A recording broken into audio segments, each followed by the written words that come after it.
Raghuram chemical ಫ್ಯಾಕ್ಟ್ರಿಯಿಂದ ಹೊರಬರ್ತಾ ಇರೋ ತ್ಯಾಜ್ಯ ವಸ್ತುಗಳು ಅಲ್ಲಿರೋ ನೀರಿನ ಕಾಲುವೆಗೆ ಸೇರಿ ಅನೇಕ ಜೀವಹಾನಿಗಳಾಗಿದ್ದು ಹಾಗೂ ಅಲ್ಲಿನ ಬೆಳೆಗಳೆಲ್ಲ ನಾಶವಾಗಿ ರೈತರಿಗೆ ಸುಮಾರು 30 ಲಕ್ಷಗಳ ಮೇಲೆ ನಷ್ಟವಾಗಿದ್ದು, ರಘುರಾಮ್ ಕೆಮಿಕಲ್ ಫ್ಯಾಕ್ಟ್ರಿಯಿಂದ ಅಲ್ಲಿನ ರೈತರಿಗೆ ಪರಿಹಾರ ಧನವನ್ನು ನೀಡಿ ಆ ಕಂಪನಿಯ ಮೇಲೆ ಕ್ರಮ ತೆಗೆದುಕೊಳ್ಳುವಂತೆ ಮಹಾಸ್ವಾಮಿಗಳ ಬಳಿ ಮನವಿ ಮಾಡಿಕೊಳ್ಳುತ್ತಿದ್ದೇನೆ. ವಾದ ವಿವಾದಗಳನ್ನು ಪರಿಶೀಲಿಸಿದ ನಂತರ ನ್ಯಾಯಾಲಯವು ರಘುರಾಮ್ ಕೆಮಿಕಲ್ ಫ್ಯಾಕ್ಟರಿ ವಿರುದ್ಧವಾಗಿ ಸರಿಯಾದ ಸಾಕ್ಷ್ಯಾಧಾರಗಳಿಲ್ಲದ ಕಾರಣ ಆ ಫ್ಯಾಕ್ಟರಿ ಮೇಲಿರುವ ಆಪಾದನೆಗಳು ಸುಳ್ಳು ಎಂದು ಪರಿಗಣಿಸಿ ನ್ಯಾಯಾಲಯವು ಈ ಮೊಕದ್ದಮೆಯನ್ನು ವಜಾ ಮಾಡಲಾಗಿದೆ.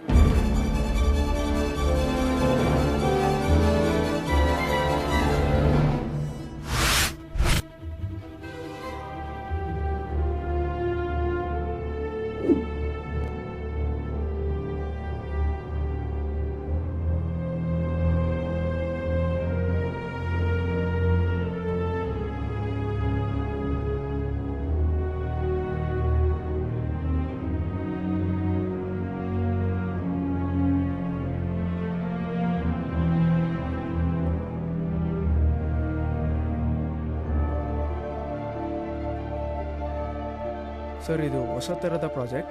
ಇದು ಖಂಡಿತವಾಗಿಯೂ ಸಮಾಜಕ್ಕೆ ಬೇಕಾಗಿರುವಂಥ ಪ್ರಾಜೆಕ್ಟ್. ಎಲ್ಲಿ ಕೊಡಿ ಇಲ್ಲಿ.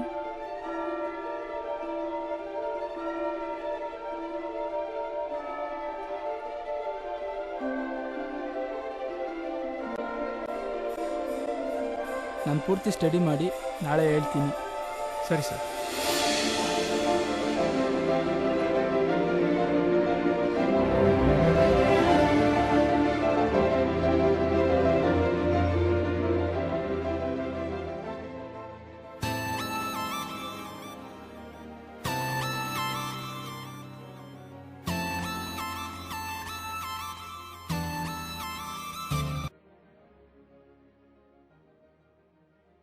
ಹಲೋ ಜೋಸೆಫ್, ಇವತ್ತು ಪೇಪರ್ ನೋಡ್ದ?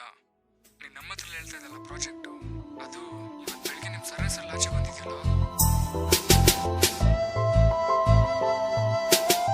ನಿಮ್ಮ ಸರ್ರೇ ನಿಂಗೆ ಮೋಸ ಮಾಡ್ಬಿಟ್ರಲ್ಲ, ಏನೋ ಮಾಡ್ತೀಯ?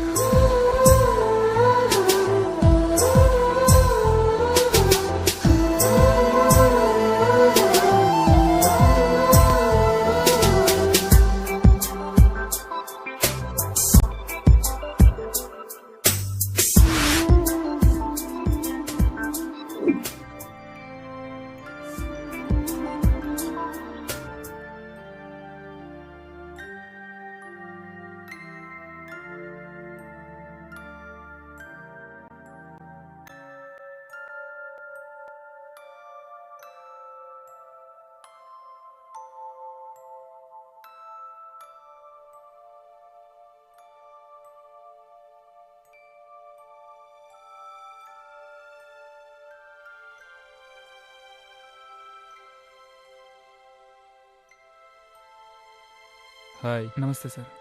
ಅರ್ಜೆಂಟ್ ಕಾಲ್ ಮಾಡಿದ್ರಲ್ಲ, ನನ್ನ ಕೆಲಸದ ವಿಚಾರ ಏನಾದರೂ? ಹಾಂ, ಇದೆ, ಹೇಳ್ತೀನಿ ಬಾ. ನೋಡಿ, ನೀವು ತುಂಬ ಟ್ಯಾಲೆಂಟೆಡ್.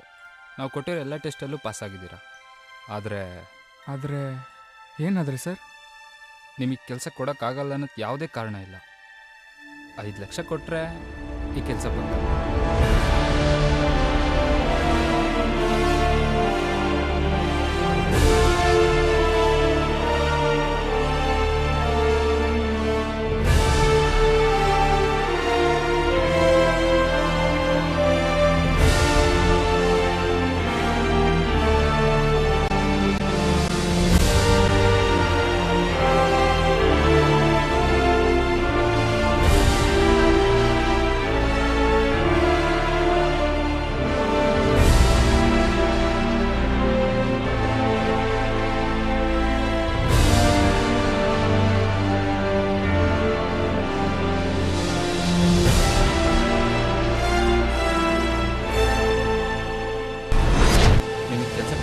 ಯಾವುದೇ ಕಾರಣ ಇಲ್ಲ. 5 ಲಕ್ಷ ಕೊಟ್ಟರೆ ಈ ಕೆಲಸ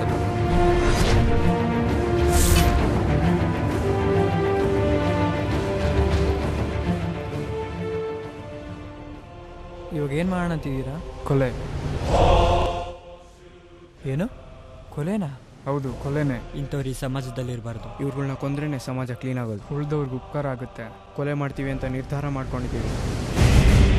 ಮಾಡೇ ಮಾಡ್ತೀವಿ. ನೀವಿಬ್ಬರು ಸಹಾಯ ಮಾಡ್ತೀರಾ ಅಂದ್ಕೊಂಡಿದ್ದೀವಿ. ಮಾಡ್ತೀರಲ್ಲ? ಮಾಡೋ ಹಾಗಿದ್ರೆ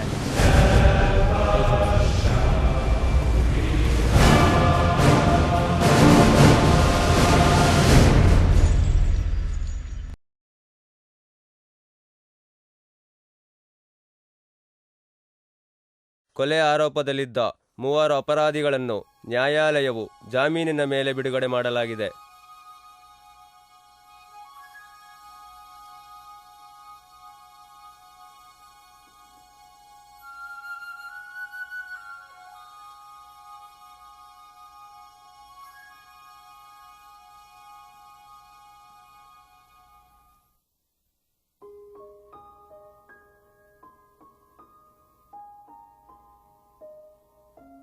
ಒಳಗಡೆ ಖುಷಿಯಾಗೇ ಇದ್ವಲ್ಲೋ, ನಮ್ಮನ್ಯಾಕೋ ಬಿಡ್ಸಿದ್ರಿ? ಅದು ಬಿಡು, ನಾವು ಆಚೆ ಬಂದಿದ್ದ ತಕ್ಷಣ ಅಷ್ಟೊಂದು ಜನ ಇದ್ರಲ್ಲ, ಏನಕ್ಕೆ? ಮನೆಗೆ ಹೋದ್ಮೇಲೆ ಎಲ್ಲ ಗೊತ್ತಾಗುತ್ತೆ, ಸುಮ್ಮನೆ ಬಾ.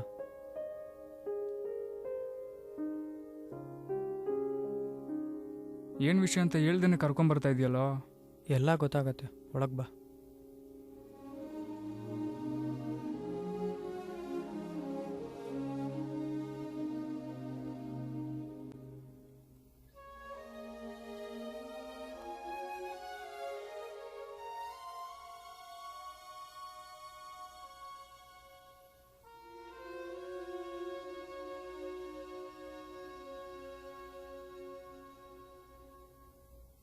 ಅಣ್ಣ, ನನ್ನ ಹೆಸರು ಪ್ರಭಾಸ್ ಅಂತ. ನನ್ನ ಹೆಸರಿಗಿಂತ ನಾನು ಓದಿರೋ ಡಿಗ್ರಿನೇ ದೊಡ್ಡದು. ಅಣ್ಣ, ನಂಗೆ ಈಗ 10 ವರ್ಷ ಅಣ್ಣ. ನನಗೆ ಓದ್ಬೇಕನ್ನೋ ತುಂಬಾ ಆಸೆ ಇದೆ. ನಾನೊಬ್ಬ ರಿಟೈರ್ಡ್ ಪೋಸ್ಟ್ ಮ್ಯಾನ್ ಮಗ. ನಮ್ಮಪ್ಪ ಸಾಯೋವರೆಗೂ ಅವ್ರ ಪೆನ್ಷನ್ ದುಡ್ಡುಗೋಸ್ಕರ ಹೋರಾಡ್ತಾನೆ ಸತ್ರು. ಲಕ್ಷಾಂತರ ರೂಪಾಯಿ ಲಂಚ ಹೊಡೆಯೋರ್ನ ಬಿಟ್ಬಿಡ್ತಾರೆ. ಯಾರೋ ಆಟೋದವ್ರು 10 ರೂಪಾಯಿ ಎಕ್ಸ್ಟ್ರಾ ಕೇಳಿದ್ರೆ ಅದನ್ನೆಲ್ಲ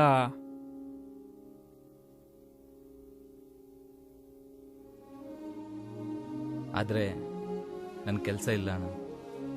ಕೆಲಸ ಕೊಡಿಸಿ ನಂದವರೆಲ್ಲ ಲಂಚ ಕೇಳ್ತಾರೆ. ನಮ್ಮಂಥವ್ರಿಗೆ ಇದೇನಾ ನ್ಯಾಯ? ಆದ್ರೆ ಏನ್ ಮಾಡೋದು ಅಣ್ಣ? ನಮ್ಮ ಅಪ್ಪ ಅಮ್ಮ ಮಾಡಿರೋ ಸಾಲಕ್ಕೆ ನಾನು ಜಿದ್ದಾಳಾಗಿದ್ದೀನಿ. ಅದೇನೋ ಚಿಕ್ಕ ಮಕ್ಳು ಕೆಲಸ ಮಾಡಬಾರ್ದು ಅಂತ ಕಾನೂನು ಐತಂತಲ್ಲ, ಅದಕ್ಕೆ ಬೆಲೆನೇ ಇಲ್ವಾ? ಅವ್ರ ಸತ್ರೆ ಹೊರತು ಅವ್ರ ದುಡ್ಡು ನಮ್ಮ ಕೈಗೆ ಸೇರ್ಲಿಲ್ಲ. ಇದೇನಾ ನಮ್ಮ ಸರ್ಕಾರ? ನಮ್ಮನ್ನು ರೆಫ್ಯೂಸ್ ಅಂತೇಳಿ ಕೇಸ್ ಹಾಕ್ಬಿಟ್ಟು ಸುಮ್ಮನೆ ಮಾನಸಿಕ ಹಿಂಸೆ ಕೊಡ್ತಾರೆ ನಮಗೆ. ಆ DL ಇದ್ರೆ ಅದಿಲ್ಲ ಅಂತಾರೆ, ಬರೋದ್ರಿಷ್ಟು ಬರಿದೇ ಹೋದ್ರಿಷ್ಟು ಅಂದ್ಬಿಟ್ಟು ಸುಮ್ಮನೆ ಮಾನಸಿಕ ಟಾರ್ಚರ್ಗಳು ಕೊಡ್ತಾರೆ.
ನಾವು ಮಾಡಿದ ತಪ್ಪು, ಕೊಲೆ, ಹಿಂಸೆ, ಅತ್ಯಾಚಾರ ಇದೆಲ್ಲ ಸಮಸ್ಯೆಗೆ ಪರಿಹಾರ ಅಲ್ಲ.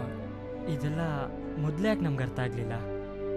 Mahatma Gandhi, John F Kennedy, Martin Luther King ಮತ್ತು ಇಂದಿರಾ ಗಾಂಧಿ ಇವರೆಲ್ಲ ತಮ್ಮ ದೇಶಕ್ಕೋಸ್ಕರ, ತಮ್ಮ ಧ್ಯೇಯಕ್ಕೋಸ್ಕರ ಹುತಾತ್ಮರಾದರು. ಅರ್ಥವಿಲ್ಲದ ಕೊಲೆಗೆ ಬಲಿಯಾದರು. ಆದರೂ ವ್ಯವಸ್ಥೆಯಲ್ಲಿ ತುಂಬಿಕೊಂಡಿರೋ ಕೊಳಕು, ಭ್ರಷ್ಟಾಚಾರ ಎಲ್ಲ ಹಾಗೆ ಉಳಿದಿದೆ. ಮುಂದೆ ಯಾವತ್ತಾದರೂ ಒಂದಿನ ಇದಕ್ಕೆಲ್ಲ ಉತ್ತರ ಸಿಗುತ್ತಾ? ಸಿಗುತ್ತಾ ಸಿಗುತ್ತಾ ಸಿಗುತ್ತಾ?